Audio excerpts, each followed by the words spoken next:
This video is designed to demonstrate how to use IRTPro to calibrate a set of survey items that use a Likert type response scale. And in order to demonstrate this analysis, I'm going to use items that I wrote based on Chickering and Gamson's 7 principles of teaching effectiveness for an instrument entitled the Student Evaluation of Online Teaching Effectiveness. I attempted several years ago to write items to assess each one of these 7 principles that Chickering and Gamson has discussed in the literature that are indicators of effective teaching. And what I found was that when I wrote items for this scale, that I came up with 4 factors: student-faculty contact, active learning, time on task, and cooperation amongst students.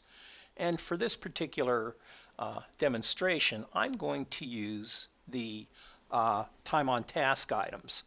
So you'll notice that the items, even though they were written to assess different attributes of the time on task latent trait, they still have similar wording. And so that's going to be important to pay attention to when we do the IRT analysis. You'll notice that the response scale for all of the items ranged from 1, strongly disagree, to 6, strongly agree. So the first thing we're going to do in IRTPro is we could start a new project, but if you already have the data in a spreadsheet like SPSS or Excel, you can import the data directly. So I'm going to click on Import, and I'm going to find my file, and I've saved this as a comma delimited data file or a .csv file. And the reason I'm using an Excel file is because I'm using the student version of IRTPro. If I had the full version, I could directly import my data from SPSS or SAS or STAT or any of the other statistical packages available. So I'm going to choose my SEOTE spreadsheet. And what IRTPro does is it assigns the data file that it creates an SSIG suffix. So so in case that you want to come back to that data file and work with it again, you can open it directly without importing it. So you notice I have 26 variables in my file, and it's done importing, and so now I want to open it. And you can see each one of my item label is at the top of the spreadsheet. So we'll move over to the time on task items, and like the rest of the items, each column has the response scale. So the responses 1 through 6 to represent each of the descriptive categories. So to do the analysis, I can go to Analyze, Unidimensional, and I can rename this tab to TT, and then I can say I want to title this analysis Time on Task Items. That way, when the output is produced by IRTPro, I have a label for it. And then I might want to call this the 2PL or 2 parameter graded response model, because that's the model that we're going to use to calibrate these items. And so that I can click on items, and I can scroll down and find the items I'm interested in this case the time on task items.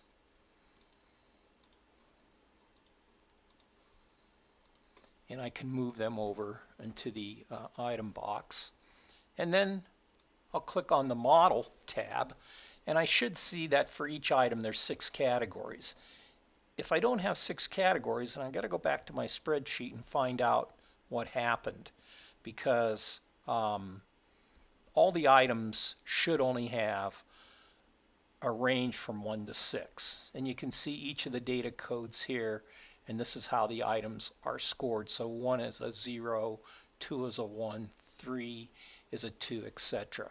And they're all designated as the graded response model.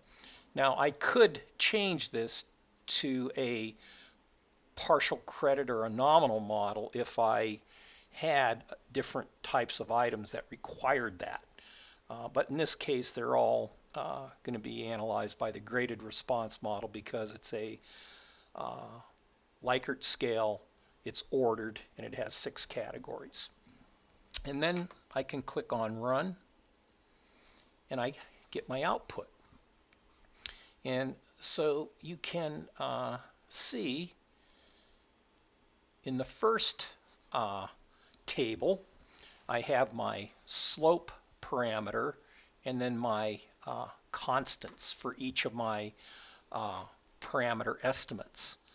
The second table is probably a little more of interest to us because it not only provides the slope or the discrimination parameter, but it provides the thresholds between each of the categories. So the ability level, when we switch from the probability of somebody selecting strongly disagree to disagree. And in this case, it would be disagree to mildly agree. So you can see that we have these parameter estimates for each one of the slopes or the discrimination values, and then for each of our thresholds or our difficulty values at each where each of those ability levels are of the difficulty.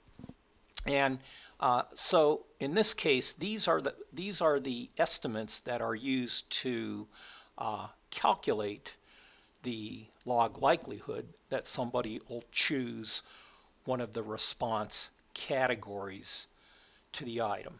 So whether they'll choose strongly disagree versus mildly disagree, mildly agree, or strongly agree.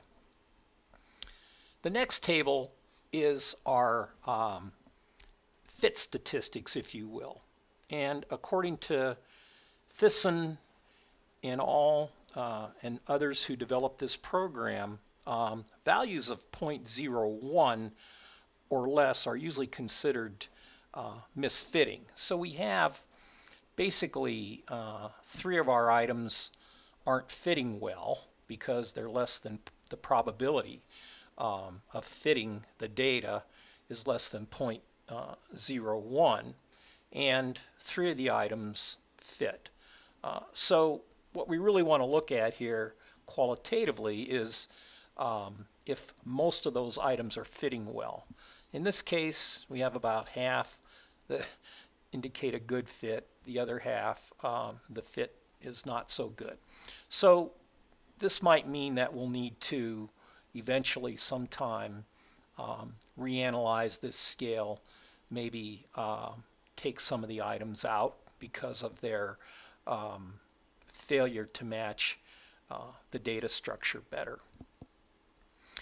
This next table is the what we call our marginal fit statistics, and it's basically a chi-square that tells how related the items are to one another. And depending on which research you read, some say values of 2 are significant. Others would say that you could have values or differences that are 10. And so 10 or less would be acceptable. In this data, we have our differences range from a low of 0.1 to all the way up to 7. So we have we certainly don't have any that are at the value of 10, and we have certainly some that are less than 2. So again, like the fit statistics above, we may have to take a look at some of these items eventually to see if they are violating that assumption of local dependence. This table tells us the item information functions, or the item information for each item. And you'll notice that what it provides for us is the information at each of these ability levels. And you'll notice for each item, the information is larger at the lower end of the ability. In other words, the amount of agreement in this case, because of the nature of our scale, than at the upper end. So, or I should say, the amount of disagreement at this end versus the amount of agreement at the upper end. So we have better information, or better discrimination, if you will, at the lower end of the scale, in the strongly disagree, and mildly disagree areas than in the upper end. And that's the case with all these items. And one of my hypotheses is that when I looked at the frequencies for these 6 items, that the majority of individuals were indicating that they agreed, or strongly agreed, with each of the statements. So these are the main pieces of information provided by IRTPro. One other piece of information is the likelihood-based and goodness of fit statistics.